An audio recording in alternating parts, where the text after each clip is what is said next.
you can see this bone that extends up from the acetabulum meets the sacrum would be what? Ilium. Oh, you could move the turtle if he's in the way. That's the ilium. Okay, so again, I got my left side bone here that goes like that. That's the ilium. Okay. Then anterior and ventral down here would be Pubis. pubis. Posterior and ventral is the ischium. Okay. And where am I in my list? This ridge right here at the top or front end of the ilium is the iliac crest. Okay. And that's what you can feel in yourself as your hip bone, the top of your ilium right there. Just to orient you. All right, that's the iliac crest. What else am I? Jim. Oh, at the back end, there's this bump right there, which is this big thing that sticks out here. That's the ischial tuberosity of the ischium. And that's your sit bone. That's the little butt bone. That's a little big butt bone you can feel in your butt that you actually sit on. Okay, that's the place where the hamstrings muscles originate, is from that ischial tuberosity, and they run down the backside of the thigh. And then the place where the two halves of the pelvis come together, right in the midline, is called the I can't remember. the symphysis. Yeah, the pelvic symphysis. I just keep losing my spot on here just to make sure I'm forgetting everything. Oh, the pelvic canal is just the canal, again, that we've looked at before, the birth canal right through there. You can't really see it very well on one bone. And then there's this funny term, the acetabular bone.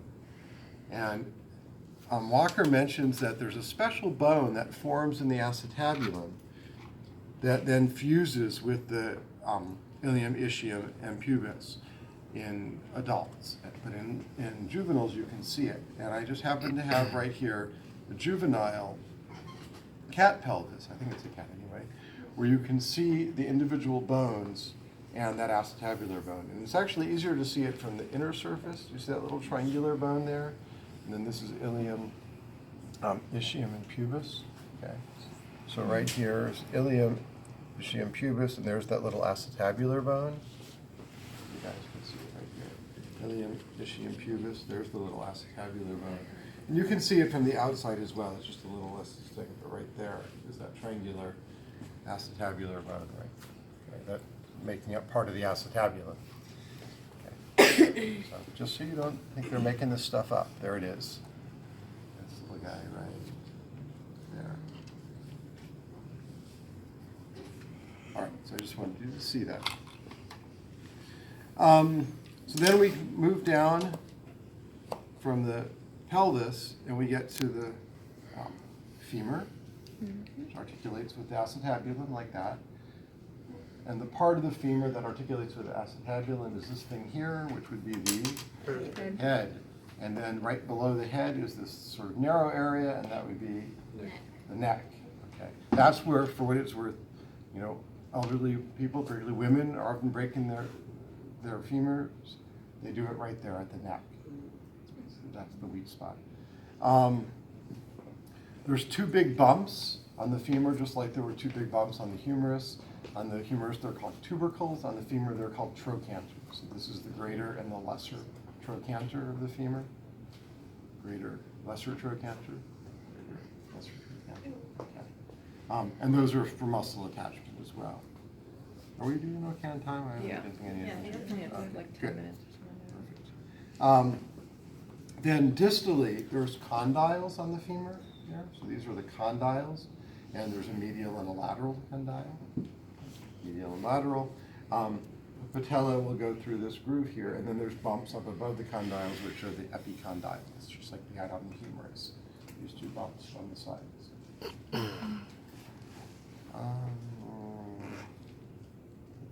Third trochanter is in a rabbit, which we don't have. Linea aspera, I think I forgot to mention that to the folks in the last group. It's a little bit obscure, but if you look on the back side of the femur, you can see a ridge running along like that. And that is the linea aspera. And that turns out to be an important place for muscles to attach. All of the adductor muscles are all the adductor muscles, these muscles on the inner surface of the thigh, attach along that linea aspera, the back side of the femur. All right, the patella is the kneecap. There it is. Not much more to say about it. It's cool. This is the tibia, which is the main bone of the shank, or lower part of the leg.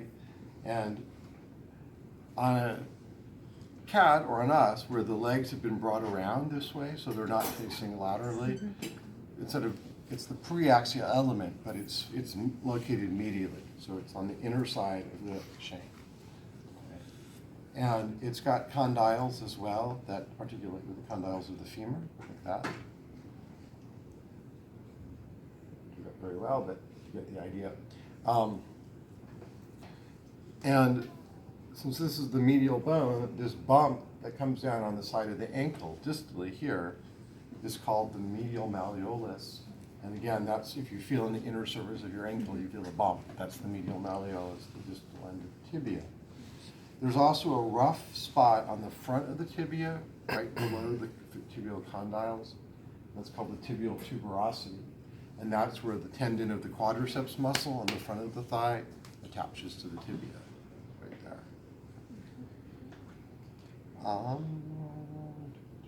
And tibial crest is just below that, is this ridge running along the front of the tibia here.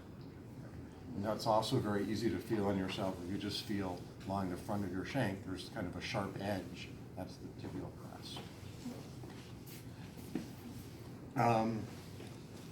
Then, last but not least, there's the, oops, I don't know why lateral malleolus is not indented under fibula. This is the fibula. And the fibula lies on the lateral side of the shank. It's the post-axial element, but it ends up being lateral. And it would be helpful if I actually had this branded correctly, which I don't. There we go. This is the hardest bone, I think, to figure out like which way it goes when you're trying to get everything together. But it goes basically like that. An important point to realize is that it doesn't contribute to the knee joint.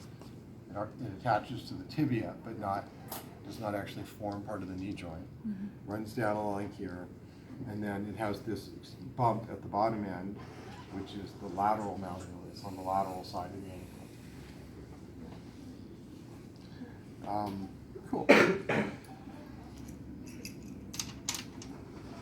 I'm not going to go through the individual carpal and tarsal bones, but you should try to see them on that fox skeleton. They're much clearer there than they are in any of the cat skeletons because that was beetle prepared. These have been chemically prepared. But I just want to point out one really prominent one, which you can see on here, and that's this big thing in the ankle. This is the calcaneus. Okay? And this is where the main muscles of the calf, the gastrocnemius and soleus, attached by way of the Achilles tendon. It's a really important thing for mammals. All right, that's probably enough for now.